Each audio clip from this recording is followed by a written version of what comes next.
While the fireside poets and transcendentalists were celebrating their love of individuality, inspiration, and idealism, another subgenre of American literature developed. This new genre of writing is what we call American Gothic, also known as Dark Romanticism.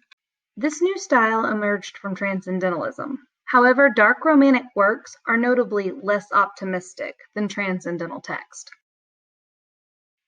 Dark Romantics present people as prone to sin and self-destruction, and it views nature as a spiritual force in a sinister light.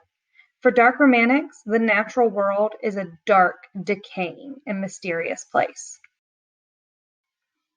Where Transcendentalists advocated social reform when appropriate, works of Dark Romanticism frequently show individuals failing in their attempts to make the world better. Dark Romantics saw and examined different aspects of the darker side of human nature. Notable American Gothic or Dark Romantic authors include Edgar Allan Poe and Washington Irving, who wrote the thriller The Legend of Sleepy Hollow, which featured the horrific being of the Headless Horseman. The Dark Romantics were the forefathers to modern mystery, thriller, and horror stories. For our journey into American Gothic, we will be reading Edgar Allan Poe's The Raven. However, before we begin, there are some literary terms we need to review. First, mood is the overall feeling of a literary work. This is how the reader feels. Think scared or frightened. Diction is the author's word choice, why the author chose specific words or phrases.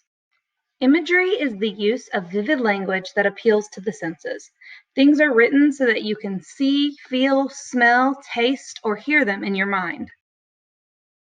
Alliteration is a sound device that uses the repetition of sounds at the beginning of words. Think Sally sells seashells.